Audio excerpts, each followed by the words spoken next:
You're listening to a Comics XF podcast. X-Men. Get it!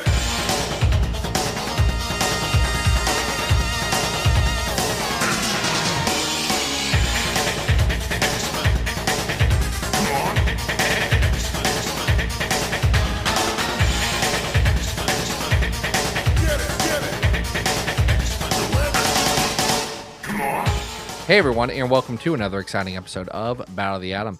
This is your weekly X-Men podcast where we rank every story from A to Z. I'm Adam. And I'm the bad boy of X-Men podcasting. I'm a werewolf wearing human skin. I'm Zach. You haven't mentioned that in many episodes. I just thought this is people exciting. Knew. People knew. Look, sometimes. People didn't forget. Do you think we are a Jim Shooter inspired podcast where we need to remind everybody every single episode who we are, what our deal is, what kind of extra dimensional beings inhabit us?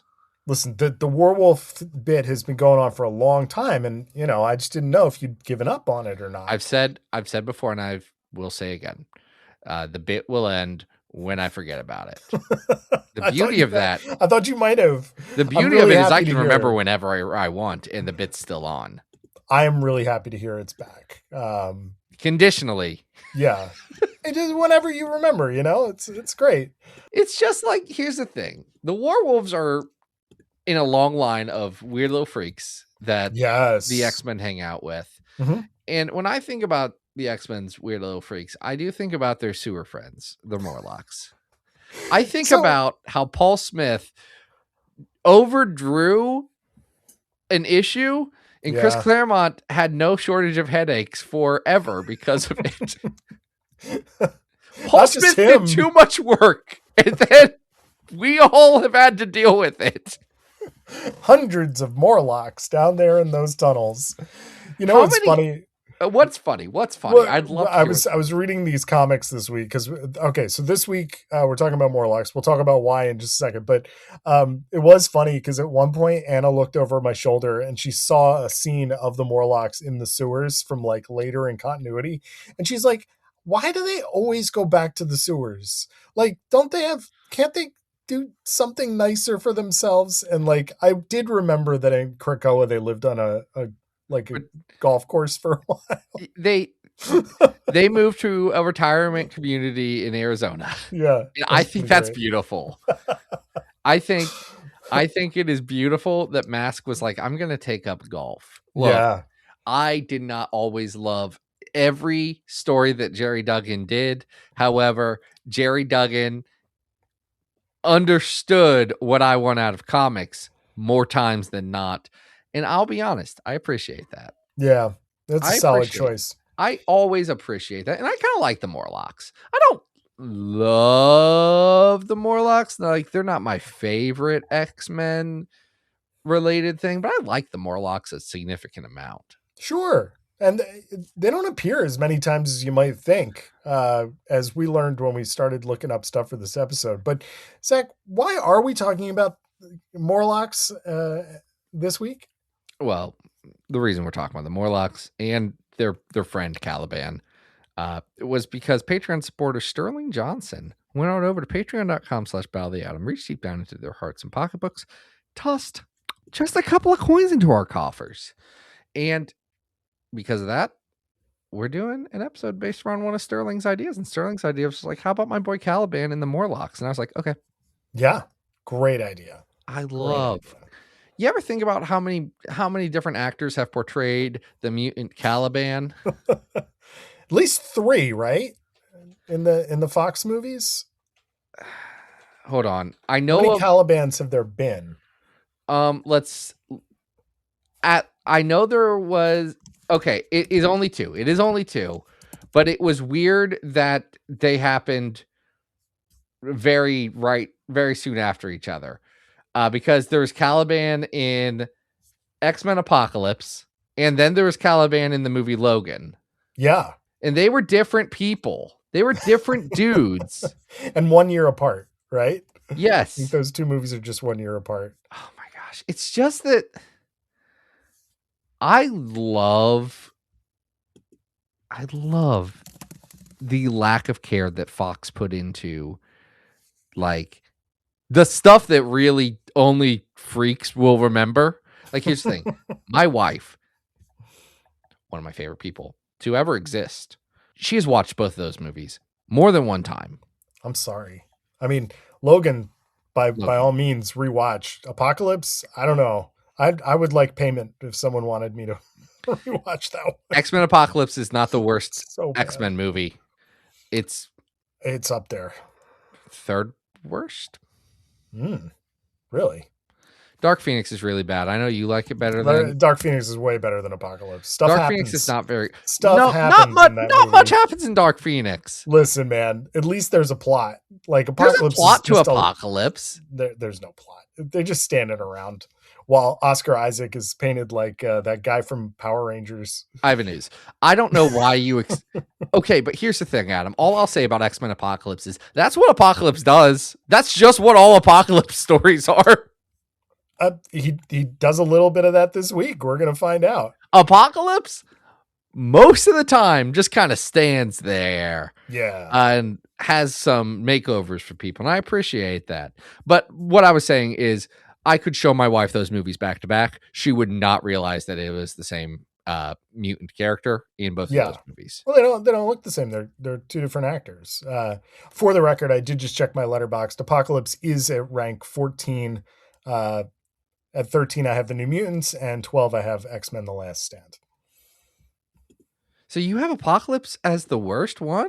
It's really bad. Are you including the Wolverine movies in there? Oh yeah, those are far more like watchable. X-Men Origin Wolverine, way more watchable, dude. He flies off a motorcycle and blows up a helicopter in Origins. At least nothing happens in Apocalypse. I'm gonna throw this out here. I have long toyed with a bonus feature of this podcast being rewatching all of the X-Men movies. Yes. I continue to think that would be fruitful, especially if we could get fun guests for it to enjoy it with us.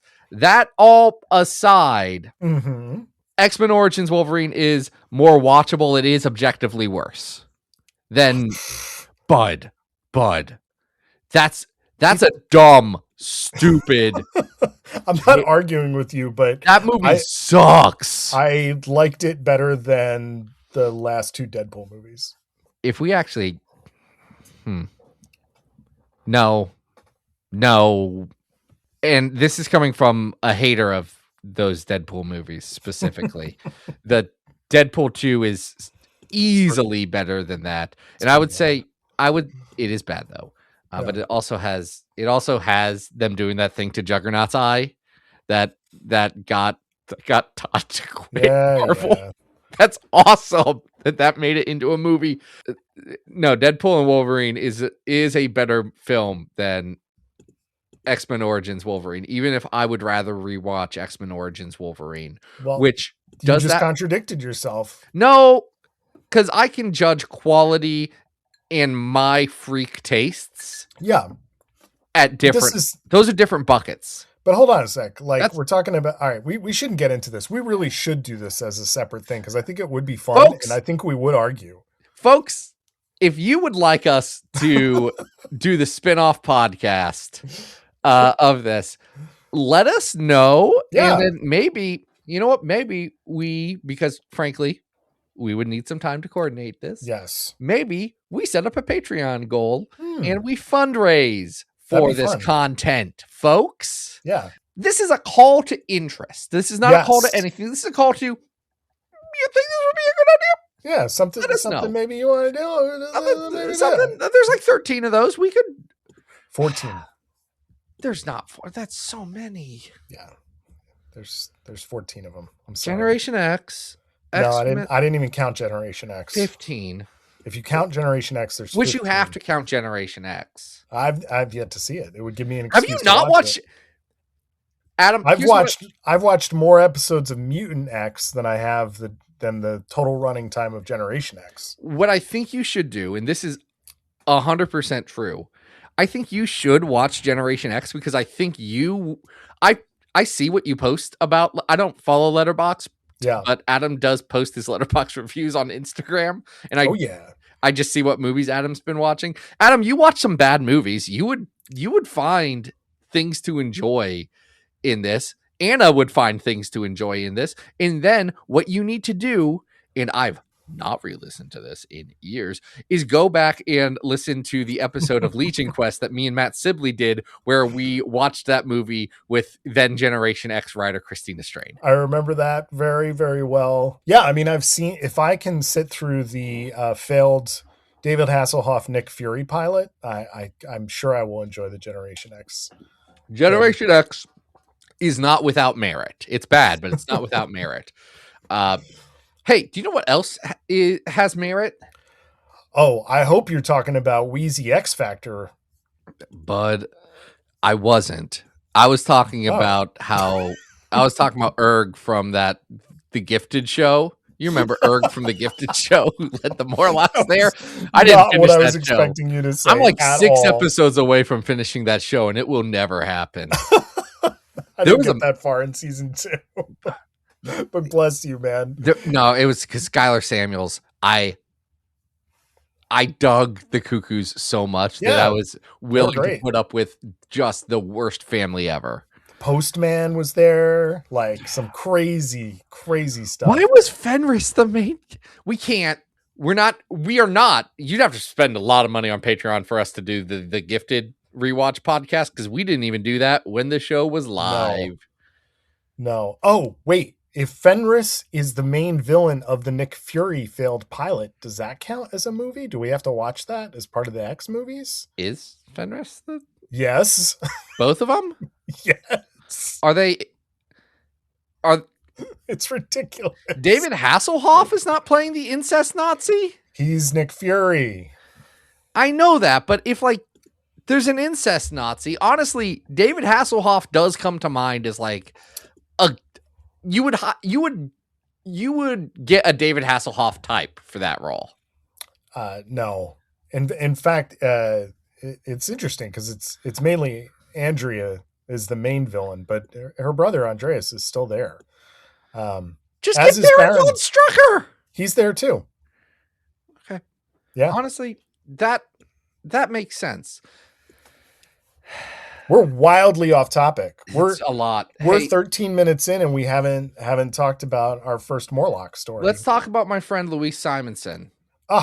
This is great stuff, man. This is X Factor Volume 1, issues 21 through 23, illustrated by Walt Simonson and the late, great Sal Buscema, who unfortunately passed away the weekend before we're recording this. Huge fan of Sal. He does issue 22. Sal's my favorite Buscema. Yeah. I've said that for years. You say unfortunately, and this is not to make light of it. He was in his 90s. That's a ripe old age for anyone, much less a comics creator. He did pass away just before his 90th birthday, which is a nice long, like, may we all get a chance to live as long as Sal did. That's a good run, man.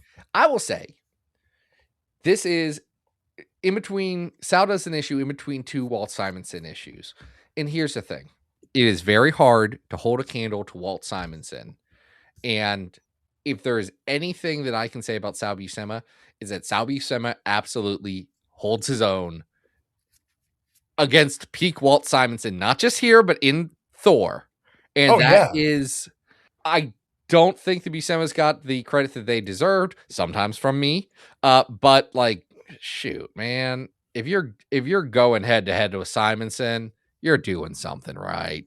Well, we should also note that we've got the inking talents of the amazing Bob Wyacek on all 3 of these issues, which helps kind of keep a visual conformity. But absolutely, like, man, this is the 3 issues leading up to Fall of the Mutants in X Factor, and it's hitting the fan in these 3 issues. This is good stuff. The wildest thing about X Factor is that the first 6 issues are bad. So much.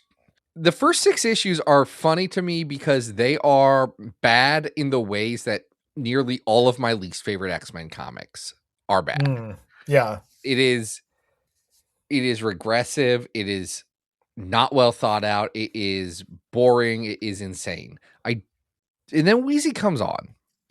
And Louise Simonson has to do an insane amount of work to get the book from bad to okay. And Mhm. it takes about 6 issues to get there. It takes Yes. It gets into it, the teens, and then you're like, "Ooh, we're cooking it now." takes the Mutant Massacre. It really Yeah. does take like that chunk to build up what this is to Mutant Massacre. And then pretty much through Fall of the Mutants, it is we're not just going to do the book. We are going to play with the premise of the book, and we're Mhm. gonna deal with, you know what, fine, you had this bad idea, we're going to explore the ramifications of all of your bad ideas and make that the story of this book. And that is shocking work, and it is really all coming together here in X Factors 21 to 23, which is leading up to Fall of the Mutants, which has Apocalypse bringing, death out to everybody. It has the full reveal of Cameron Hodge as the worst. And it's all about Angel's will. Angel's will gets read. Yeah, so Angel is believed to have died, and Probably because a now, plane exploded that he was in. yes. And this is after he lost his wings and sort of lost the will to live, et cetera, et cetera. And this is when we really get, like what you're saying, the concept of the book flipped on its head. And the idea here is that Cameron Hodge has been pulling the strings from behind the scenes the entire time. He's been making Cyclops see stuff. He's been manipulating everybody in the group. And it turns out that not only is this guy just a jerk, but he is the leader of what's known as the right. Not subtle there at all, Wheezy. Look, Louise Simonson knows writers who use subtext very intimately, and she does think Chris Claremont is a coward. Well, it was interesting. I was posting on Blue Sky about these issues, and one of the things I was talking about just briefly, because I wanted to get into it a little bit more in depth here, is really how political these comics are. Like How very, much very and Wheezy, deeply. yeah, Wheezy is very much not thought of in the same way that Annie Nascenti is, because Nascenti is often naming the real life things that are influencing the stories that are happening on her page, right? Whereas Wheezy does have stand-ins for these things. And it's interesting because, you could make a pretty easy argument that Cameron Hodge is kind of a Reagan-esque stand-in here. I wouldn't even say that's an argument. I would say that's reading the book yeah, and understanding that it's 1987. yeah, we're seeing commentary here on police brutality, on the war on drugs, a lot of the mid to late 80s stuff that is just happening around her is getting into the text of this book, as we are learning that Cameron Hodge is the sole recipient of Warren's fortune after he dies. And this then commences Cameron's strike upon not only X Factor, but the public by the right, and convincing them that these smiley face robots are actually mutant killers. I'm going to be very honest. I agree with all you're saying. I will say Cameron Hodge has a bad plan. Cameron Hodge is interested in detaining young mutants, retraining them as weapons, and getting them back out into the field, which does seem to be the plan. Unfortunately, he feels the need to do this via torture. Which Richter has issues with because the right tortured him. Yeah. And if there's one thing I know about my friend Julio Richter, it's that he's not going to let you do that to him. He has a bit of a hair trigger temper sometimes, and he's not he's a lot of id. He is going through it in these issues. It's him. Boom Boom comes back. Love Boom Boom. You know, we've got Artie and Leech, we've got Rusty and Skids. Well, and, you know, can't be perfect. And we've got our topic of the week, one of the Morlocks. We have Caliban, who is just really coming to grips. And all of this is the stuff that leads to Caliban's turn to Apocalypse. He's coming to grips with not being a visually passing mutant. He's coming to grips with, he constantly calls himself useless. There's a scene in 21 where he calls himself useless like 3 times in a conversation. And then later when the right attack the kids and kidnap them, even though he's like just recently trained with Bobby, he's really not a physical presence that can do anything. Yeah, he's a weak little guy. Like, this is a mutant who has never been accepted, has grown up in a state of somewhat arrested development. Yeah. Mm-hmm. And had to watch everything that he know and love go away. His people slaughtered and murdered. Get rescued by the strongest, best version of mutants, and have to realize that he can never and will never be them. And I do think that Simonson does a really good job getting like that character across in some pretty limited screen time. Yeah, there's a great moment where Jean basically is apologizing to Caliban like, hey, I know you want to go to the reading of the will. You can't. You're going to blow our cover. And one day, Caliban, we will all be able to live into, and it's such like, there's such like deep irony to that, because of course Jean is like this beautiful woman who can just go wherever she wants, whereas Caliban is like, you know, even when the right attack, they're grossed out by him. When Boom Boom finds him, she's grossed out by him. So it's not even just humans, it's also fellow mutants that are like, who is this guy? It's very much the X-Men The Last Stand Storm being like, there's nothing wrong with us, which is metaphorically correct. Mm-hmm. And then practically, like, the metaphors has fallen apart when you think of the fact that you're saying this to Vampire Girl who can never kiss anyone. Right. Or there's a Tumblr post about it with somebody involving chainsaws or something. I don't remember all of the details of everything I've read on the internet, but generally it's that vibe. Mm-hmm. And I like Wheezy knows that's the thing. Like, this is not unintentional. This is like, hey, smart. We know what we're doing here. We are expressing that, hey, this is a flaw in the X-Men and in their belief system and how they do this, and the blind spot that they've always had with the Morlocks. Like, that blind spot with the Morlocks is by design. Like, Charles not letting them live in the mansion. One, they didn't live in the mansion because they didn't exist until Claremont wanted sewer people. But right. in practice, like, not to give it to Charles Xavier, but the reason they don't live in the mansion is because Claremont wanted sewer people. That's fine. I get that. I also sometimes want sewer people in my stories. It's why we're doing this. We have an entire episode of this podcast, I do believe, called Sewer Stories, because sometimes it's good to have sewer people. Yeah. Not from a like society standpoint. I want people living in the sewers. I don't want. Sometimes it's fun to tell. I want stories about people living in the sewers. There you go. The sewers are this mystical, magical place that no one understands. I think they're pipes. Zach, I just watched 1980s classic Alligator.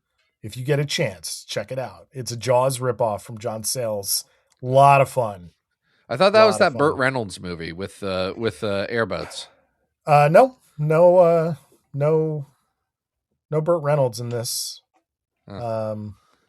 It's just a giant mutated alligator that was flushed when this woman was a little kid, and then, you know, they got to chase it down because it's eating people. It's pretty great.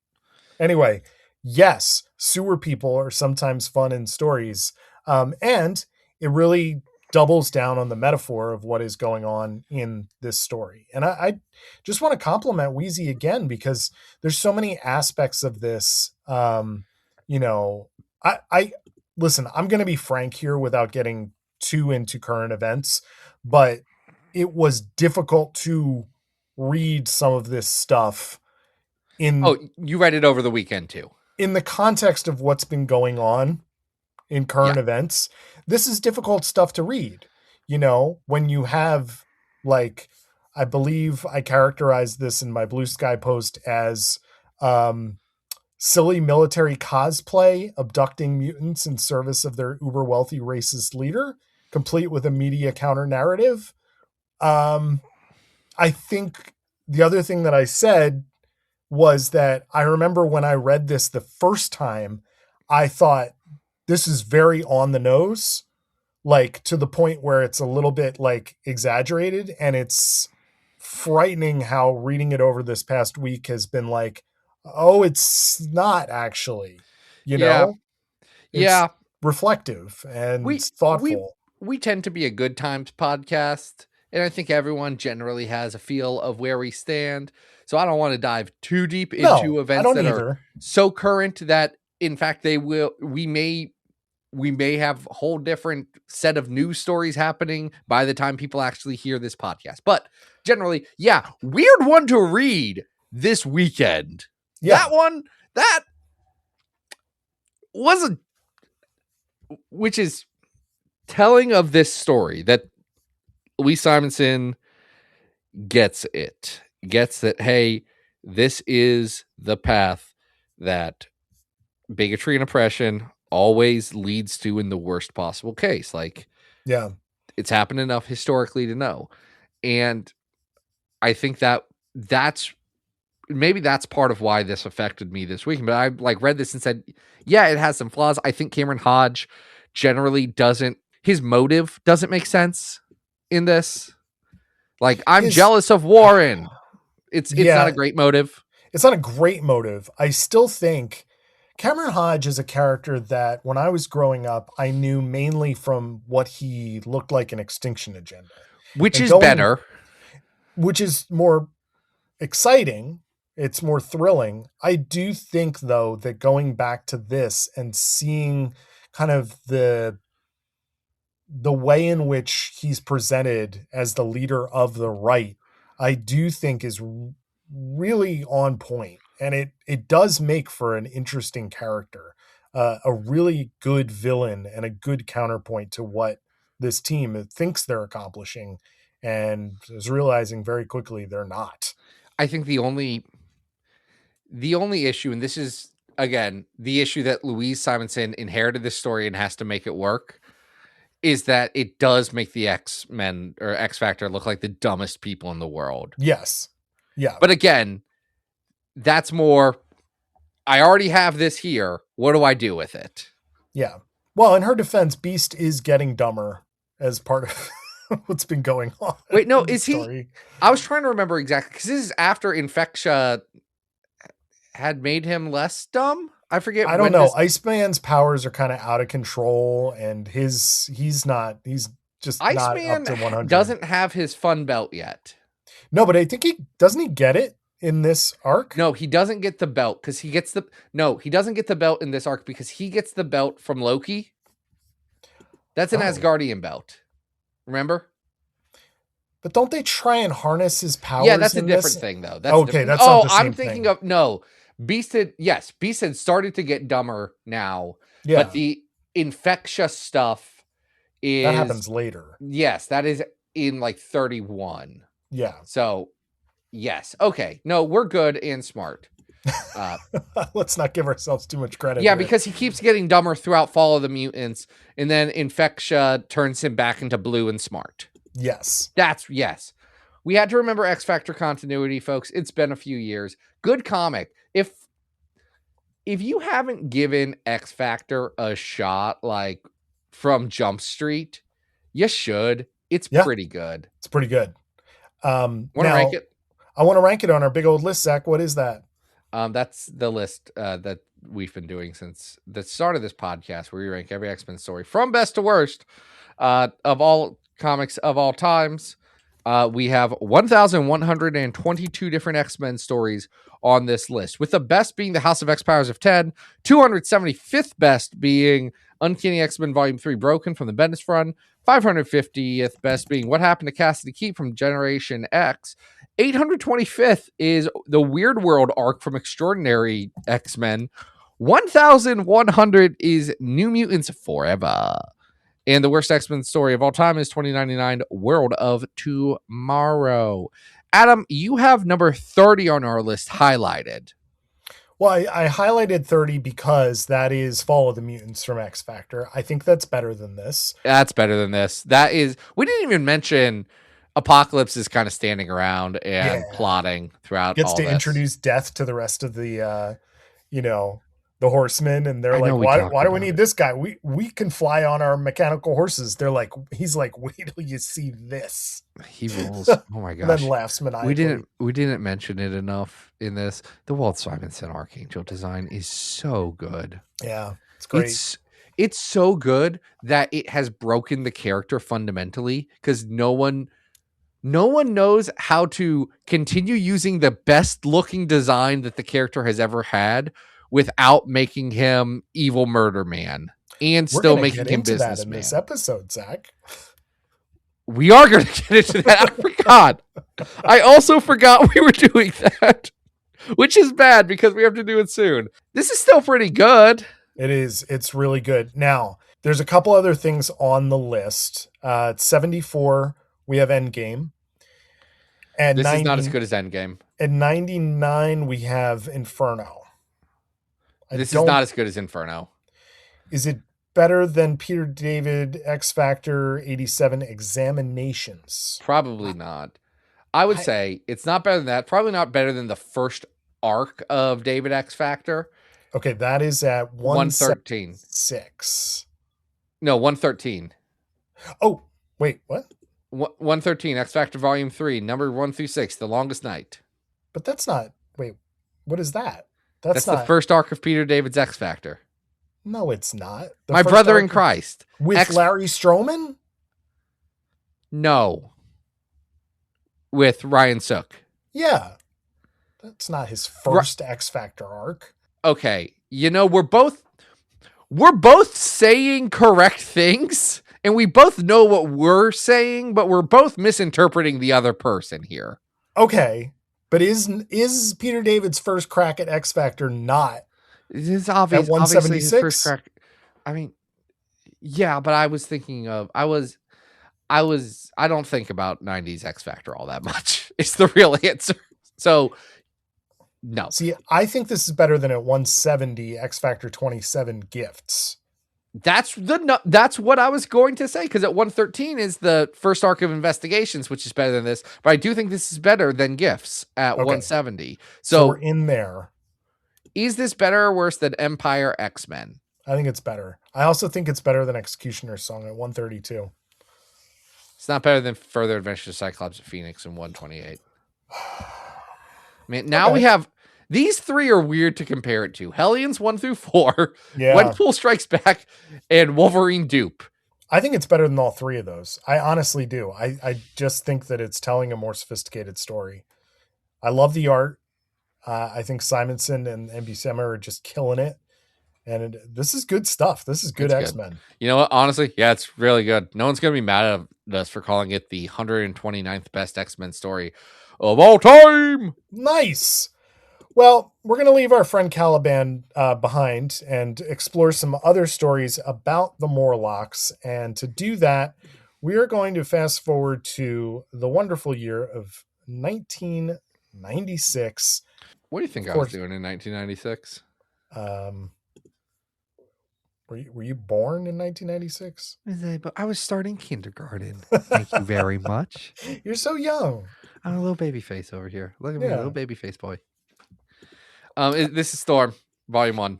Storm, Volume 1, 4 issues. Unfortunately, this is by Warren Ellis. Look, it's by Warren Ellis. Guy wrote a lot of comics. Yeah. We all know. We don't need to relitigate everything. It's by Warren Ellis. Terry Dodson, who's also drawn a lot of comics, is the Terry artist. Dodson is credited as artist storyteller in this. I thought that was interesting. I don't know what pompous. drove that. I don't know. And listen, I generally do think that artists are the bigger part of storytelling than writers when it comes to a visual media like this. However, it's just like not the norm that they get credited in Storm. So yeah, it's fine. Inks by Carl Story. It's weird not seeing Rachel Dodson on this, right? It is, but it's also early, so who knows when they kind of made sure that was a package deal. But Storm, we could find out pretty easily. Probably. Storm Volume 1 is happening right after the events that transpired when Storm had to rip It was 1997. It was 1997, in case you're curious. Oh, okay. Storm had to rip Marrow's, what we learn later in this miniseries, her second heart out, thinking it was her only heart, because it had a bomb attached to it. In this miniseries, she is pulled into another dimension by none other than Mikhail Rasputin and learns how he has been training the members of Gene Nation, who we first saw in Generation X and then popped back up in the pages of X-Men, by making them climb up a big hill. So here's the thing. It's just that if I only could, I would make a deal with Mikhail Rasputin and get us to swap our places. You want to be on top of the big hill? I want to be running up that hill. Oh boy. Hey, put the song on repeat. I've got to stop Vecna, Adam. It's the only way. I did, not to get into Stranger Things discourse. Yeah. I did watch the last season of Stranger Things because I'd been watching that show for years. The first 2 episodes are terrible. Like, honestly, all the hate that people are giving that show, the first 2 episodes of that season are actually written for someone who is not paying attention to their TV and is on their phone. You have to wonder if maybe Netflix was giving notes like, hey, when you get to this part, I need you to explain the plot like someone's not watching the TV. And so many times. And it maybe, a lot.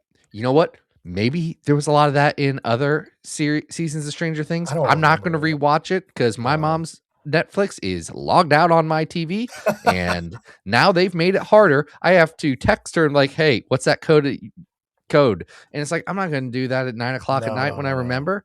Anyway, long story short, I thought the rest of the season was generally fine, and I don't have any issues with like how it wrapped up. I think some people just don't like the mildest amount of ambiguity in a thing. I enjoyed it. I have some takes, but if people want to check it out, Austin Gorton did write episode recaps for, I think, comiccon.com. So, if you need more information, I feel like that moment has already passed. We're into new stuff now. Are we on what's the new thing? Because I'm not tied in. What's the new thing? There was the heated rivalry thing, which was really big. But I watch hockey, so I'm aware of the heated rivalry thing. I've not watched heated rivalry just because nothing against it. I just don't want to I don't watch romance shows. That's all. Listen, don't ask me what's cool and hip. I don't know. What's cool and hip, Adam? What are the kids into? Are the kids into Game of Thrones? I've heard there's a new Game of Thrones, but I thought they already did a new Game of Thrones, so I'm confused about what this new Game of Thrones is. This is the second one with Duncan and Egg, I think. I'm not a George R.R. Martin guy, though I do appreciate that he's been coming out and essentially saying, I ain't doing anything else. I'm done. If I die before these books come out, so be it. I'm like, good. Should have said that a decade ago, man. Yeah. Honestly, I appreciate X-Men writer George R.R. Martin. I appreciate that he has said, look, guys, we had a good run here, but I have money and I don't want to do this. And everyone's mean to me about it now. So screw you.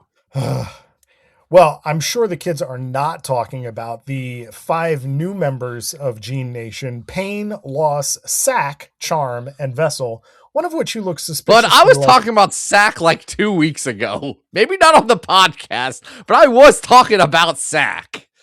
I think we did talk about him when we were talking about other globs. We almost assuredly were. One of these people looks very suspiciously like Hemingway. Oh, it is Hemingway. That's just another name. It's for Hemingway. Him? Okay. Yeah, I was going to say, I was like, that's just Hemingway. Anyway. Still don't know why he's called Hemingway.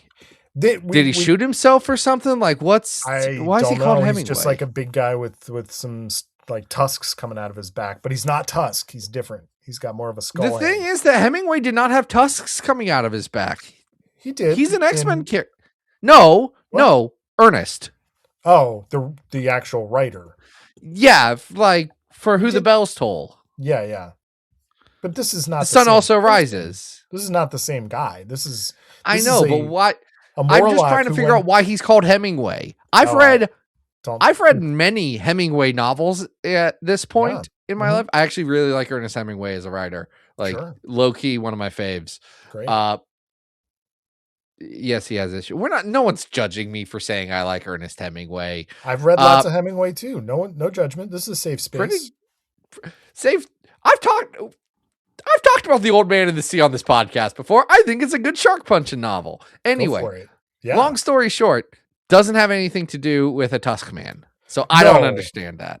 No. I think the more troubling thing about this miniseries is this is obviously a sequel to Morlocks Take Manhattan when it looked like all the Morlocks died. It turns out that Mikhail kind of transported them off at the last second before the tunnels flooded. He's been training them. That's why we've been seeing Gene Nation come back in the pages. Yep. Storm is mourning the Morlocks via some mirrors. The ceremony of light or whatever. Ceremony of light. Yes. Yeah, that had been a plot point before this. Okay. Well, Cable has the hots for Storm suddenly, but can't be bothered to check the body that he finds in the Morlock tunnels, and then just goes back to the X-Men. Is like, yep, Storm's dead. Storm's dead. And they're like, did you check the body? He's like, nah, she's dead, dude. She's dead. Check the astral plane. No soul. No nothing. And everybody's like, Cyclops like, nah, I don't believe you. No, this can't be. It's just so stupid. Here's the thing. Warren Ellis is an objectively good writer. Like, has made critically acclaimed works that I truly have enjoyed. Warren Ellis should have known that was a weird plot hole in his story. Like, you want to add ambiguity if Storm is alive or not because the book's called Storm and obviously Storm's alive. That's fine, but don't make Cable look that stupid. Hey, Cable, Mr. I don't think you don't have super strength, but you do have a robot arm and telekinesis. Could you not let her rot in the sewer at minimum? She just stays there and they let the cops pick her up. I'm like, that would never happen. Cable wouldn't do that. Let a fellow X-Men get picked up by the local cops. Come on, get out of here. That's nuts. No. Storm does defeat Mikhail and Gene Nation. Do you care about Mikhail Rasputin, just to be clear? Any feelings about Mikhail Rasputin ever? I mean, it could be interesting. He's just not like here. He's Apocalypse Light because he's like very much survival of the fittest. And I'm going to send these Gene Nation guys to come and kill you. Blah, blah, blah. Whatever. Theoretically, he's interesting because he's got the ties to Peter and to Yana. But in practice, he's got nothing. I don't know what his powers are. Something reality something.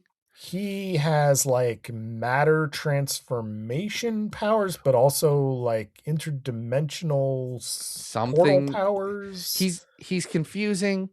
He's got weird connections to characters that make him seem both bigger than he should be, but those connections aren't actually like on page. Yeah. So we don't feel anything about him. I think he actually worked fine in X-Force in Krakoa because he was essentially just the Russian state. Yeah. That's what he was. That worked well. I think that worked well, but that worked well with literally anyone could be in that role. It did not need to be Mikhail Rasputin. Yeah. And then Storm wraps this arc up with a new look that I don't think sticks. And Oh, it sticks for a while. That goes through Onslaught, buddy. oh, does it? With the Yeah, long man. bangs? Okay. Yeah. Well, I think the bangs get trimmed down, but like that costume, that's her late 90s costume. She wears that. I was thinking more of the hair. It's a weird. The hair does change because Dodson draws her with these giant knee length bangs. Or knee length, like. knee length. They're not bangs. They're no, it is. No, I know exactly what it is. You've read the Brian Michael Bendis, Mark Bagley Ultimate Spider-Man, or at least you have seen a picture of the Brian Michael Bendis. Yes. It's Peter Parker's bangs from that. They're knee length. Yeah. It's exactly that. Why were people drawing bangs like that? That's not what they look like. I don't know. That's just a thing. I didn't enjoy this very much. I didn't hate it. It fills in some interesting Gene Nation gaps. It reintroduces Marrow, but It is very not a lot. It's saying that it's based around the idea that one story where she kills Marrow is like a really important turning point for Storm. Mm-hmm. And I don't know what it was like at the time, but it didn't feel like that to me when I was reading that story. And I'm not sure that it felt like that to other people. No. I mean, you have Wolverine in this story just being like, you did what you had to do. Why are you freaking out about this? Like, you stabbed Callisto and it was no big deal. Exactly. That's the thing. The whole thing was a callback to something that actually was important and defining for Storm, which is the Callisto fight. Yes. So I have a really hard time being like, well, this is the most important thing. No, if it was the most important thing, you wouldn't have referenced another more important thing for it. Marrow having two hearts is incredibly stupid, but what are you going to do? I don't hate it. It let her come back in the books. Though it is interesting. There are moments in this where clearly the colorist didn't know it was Marrow. And it's very unclear who the character is in certain panels. And I had to look at it and be like, oh, wait, no, that's actually Marrow. But so the thing about this is on one hand, it's a commentary on survival of the fittest and all of those ideas. Sure. And on the other hand, it's not smart enough to do anything with that commentary. And it's generally just a fight comic. Yeah. And I don't know if Warren Ellis is not the writer that I would pick for Storm. Like, no, absolutely not. Ever, I think. Mm-hmm. Like, just not. Even just stylistically. Yeah. Just doesn't vibe with Storm. I would read Warren Ellis Cable, honestly. Like, not today, but in 2002. Sure. Warren Ellis Cable, great, let's go. Let's do that thing. I don't know, man. The thing is, it's not the worst Storm solo series that's ever existed. No, we have a few different Storm solo things. We have Volume 2 down at 694, which I say down, that's actually kind of halfway. Is that the romance one? Storm Volume 2 is like her and Black Panther. Yeah, that's the romancy one. Yeah, it's the one that was setting up the wedding. Yeah, I thought that was better than this, but this is better than no. Well, no. How is Aurora Before the Storm above that, and also Aurora Before the Storm's bad? Aurora Before the Storm, I think, is at least exploring kind of something interesting about Storm. Like her past and at least locating her and sort of some kind of geography within her own story. I don't know. This is much more of a Morlocks story. It's kind of it's one of those nothing Marvel stories. Yeah. That you got in the 90s. Yeah. But like, I don't know. But it's not as good as like the other solo character stories that we got, like Gambit, Rogue. Oh, significantly Bishop, below those. Sabretooth. All of those are better minis, Significantly better minis. Yeah. So do you think this is better than Aurora Before the Storm? No, it's probably not. It's lower. Is it better or worse than Storm Volume 2? Because we have Morlocks take... That's low. Morlocks take Manhattan's low. Yeah, that is at 980. This is better than Morlocks Take Manhattan. Yeah, I would agree with that. Is it? What's it? 800 right now. I just want to. Alpha Flight 106. This is better than Alpha Flight 106. Yeah, I would agree. 775 is Dazzler 38, where she fights the X-Men. I mean, it's about on par. I think we're in the right place. This is not better than the Carnegie Hall issue of Dazzler. I know I've mentioned that multiple episodes, but that's 770. This isn't as good as Namor the First Mutant #5 with Great White. No, I don't think it's as good as Cyclops Retribution either at 774. Fine, I don't care. I mean, like that makes the list sound unimportant. I actually don't. This is the right spot because I have no real feelings about Cyclops Retribution or Storm Volume 1. All right, so that's our new 775 Storm Volume 1, and we have one more story that involves Morlocks and also some very confusing Warren Worthington stuff. This is Cullen Bunn's Uncanny X-Men Volume 4, numbers 6 through 10. We've got Ken Lashley instead of Greg Land on art, and gotta say, I thought Lashley did a pretty good job with the artwork. Really like Ken Lashley on this, actually. Yeah. Like, I liked it at the time, and it wasn't just because it wasn't Greg Land. I was like, okay, even if the art in this is a bit of a mess, and I think there are some storytelling gaps in here, though I am not 100% sure how much of that is Lashley's script or Lashley's art versus the script he's working off of. Yeah. This is part of Apocalypse War. Yes, everybody remembers. I'm sorry, Apocalypse Wars. Zach, what's Apocalypse Wars? Speaking of movie tie-ins. This was the tie-in event to the movie X-Men Apocalypse. Despite the fact that this is during the time when Marvel is pushing Inhumans and trying not to get you to pay attention to X-Men. So wild. What they did was a non-event where all 3 books of the X-Men line, Extraordinary X-Men, Uncanny X-Men, and All New X-Men, were dealing with Apocalypse stories. Here's the thing. Apocalypse was dead and would continue to be dead for many years. In Apocalypse, as like Apocalypse, the character on Earth 616 does not appear in any of these. No, that's what's so funny. The So all new funny one to was me. about Genesis. The extraordinary one is about sort of like a new horseman in the future. Yeah. And this one, God knows what to make of this. We should just start with the very easy to understand Morlock stuff, I think, because it involves Sabretooth, who's a good guy at this point. Is what He's it is. hanging out with Monet. And Weird relationship. I remember kind of being charmed by it when I originally read it.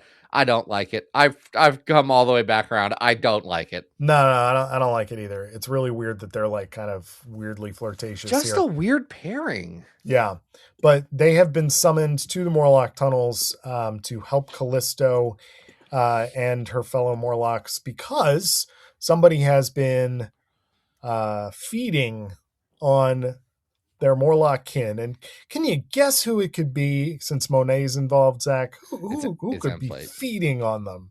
It's Emplate. Yes. Here's the thing. It is Emplate. Cullen Bunn is infected with the same disease that I am. Me and Cullen Bunn like a lot of the same stuff. So I appreciate that he's like, oh yeah, we got to do Emplate. I love Emplate. He's a weird dude. It's so weird though. Why the Morlocks are living with humans for one. Yep. They've just got like in an underground shanty town, essentially. Which on one hand, okay. On the other hand, that seems like it's a whole other story that you could explore. Yeah. Instead of whatever you're doing here in what seems to be an editorially mandated crossover. We don't get a lot of information about this new version of Morlockville. It's just we're back in the sewers, and that seems unhygienic. But yeah, they're hanging out. Where the poop lives. I don't know why they want to live where the poop lives. Why? I mean, it seems like it's a flourishing society, but look, I I have questions about their indoor air quality. Yeah, And I do too. I think maybe a DOAS system would really help. How many air turns are they getting in there? How are they? There's just, from a ventilation standpoint, there are so many questions that I have. Yeah, I agree.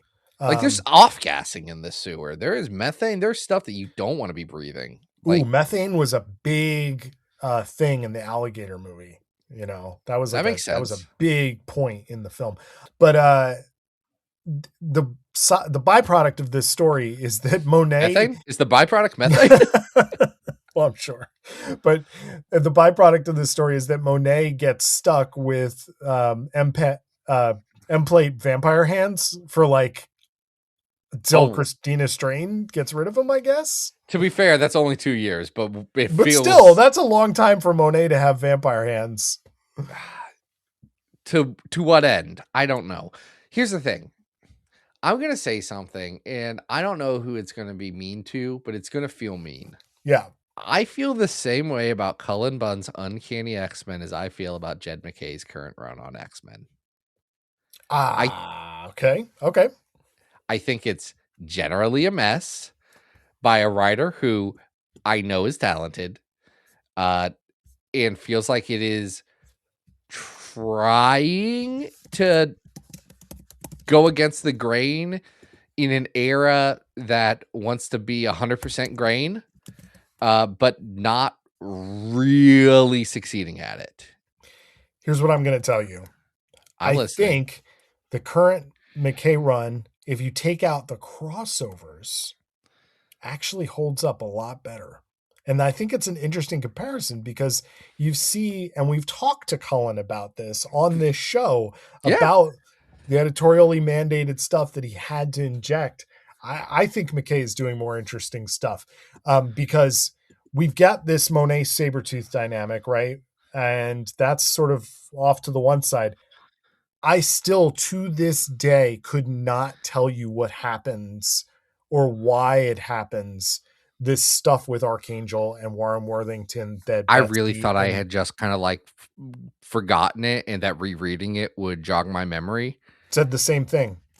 Did it make sense to you? No. Did it make any sense to you? So here's what the plot of this story. Archangel, since he's been introduced in this book, has been a killer drone with no anything.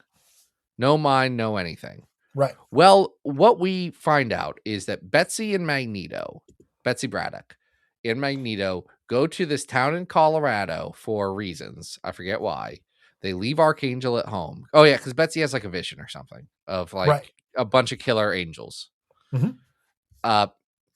They go to this place in Colorado where, hey, look, that's Warren Worthington III without his wings as like a messianic preacher guy. Very strange. Very strange. What turns out to be Clan Akaba? Leading what turns out to be Clan Akaba, which is just genocide. Like, yeah. From being Apocalypse's son, except for he was dead. Here's the thing. This is what throws me off a little bit. This is supposed to be Clan Akaba's plan, as I understand it, is like, well, no. So if Warren Worthington III had the Death Seed and was going to be the new Apocalypse now, well, then, like, we've got to make him the new Apocalypse. Which means that Cullen Bunn, and this is clear if you read any of this stuff because it builds off it, Cullen Bunn had read and enjoyed the Rick Remender Uncanny X-Force. Sure. Where genocide dies. In a very big moment. Mm-hmm. Not explained why he's back. He's just back.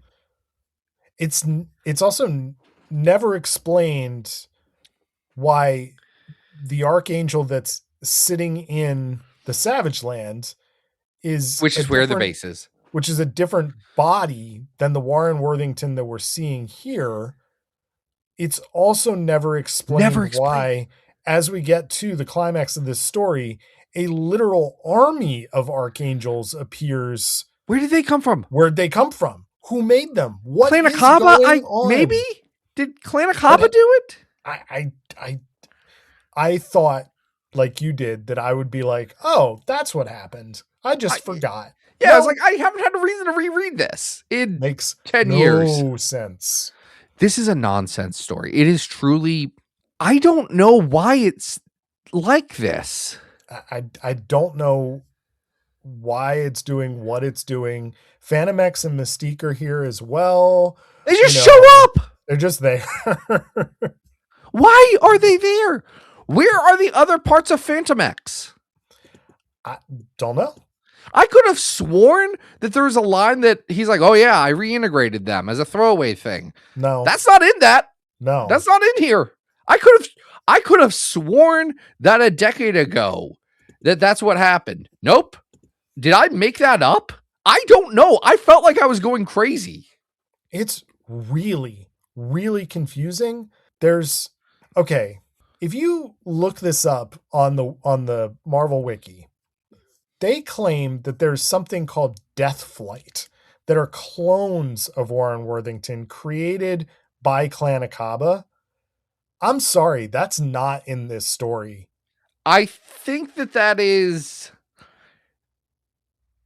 implied. This also suggests that the clones were merged into Archangel, which I guess. I don't think this is happening. Well, because at the end they kind of all disappear and then Archangel's back to kind of normal.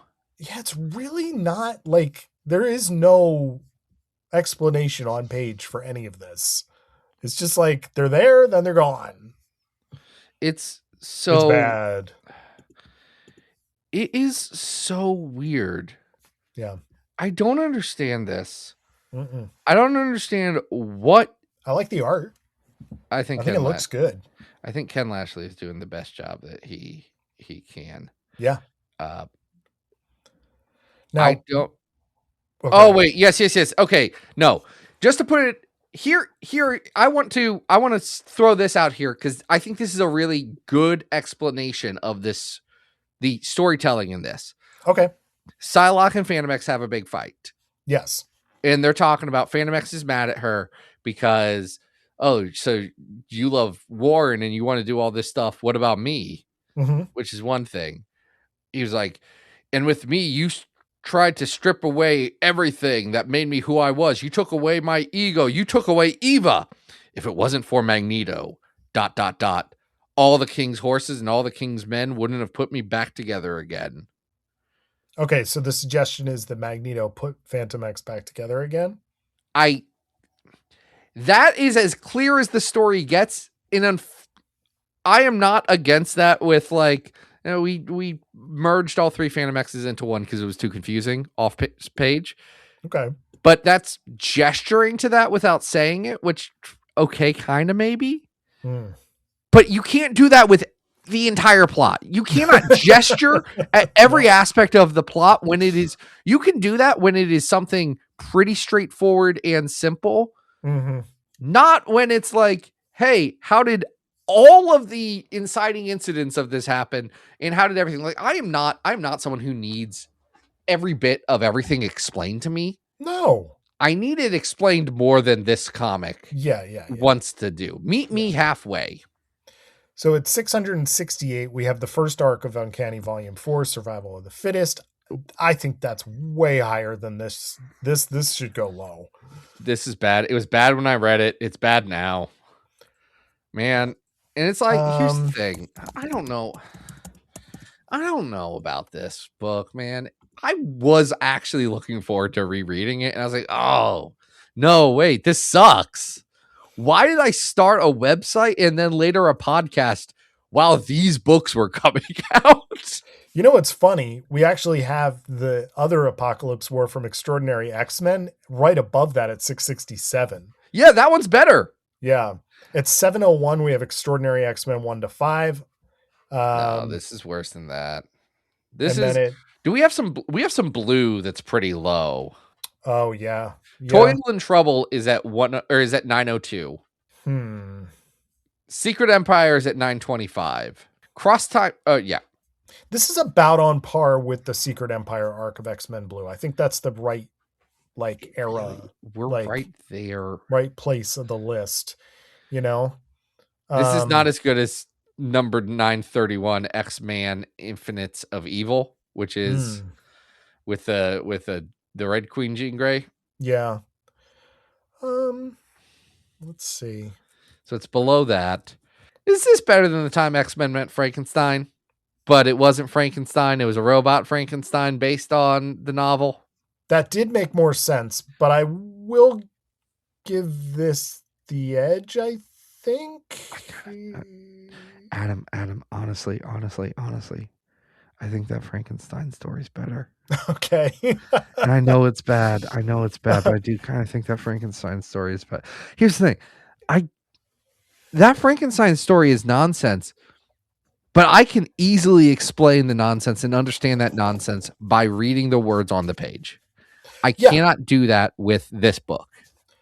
You have to think. You have to think about what the story they must have been trying to tell is, and then assume that no one's ever going to touch this again. So that has to be what happened. Well, we talked about Morlocks Take Manhattan earlier at 981. I saw what you highlighted. Well, I highlighted X-Force Youngblood, which is another nonsense story. That's the second one, which is not nearly as legible as the first one, Youngblood X-Force. Right below that is Captain Marvel 2 and 3, which is the explanation of Adam X the Extreme, which is nonsense. So nonsense and so obtusely told that Fabian Nicieza 30 years later had to be like, no, this is literally what I meant. Yeah. Yeah.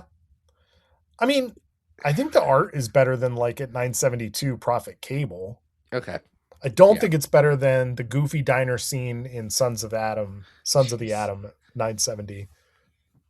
Is it better than 971? We have Astonishing X-Men. Meanwhile, which is the Brood part of that. Like there's Broods. You remember with the Broods? I don't know. I mean, is that better or worse than what we're talking about here? I'll put it worse. Okay. So this is going to be our new... Let's put it right below Sons of the Atom.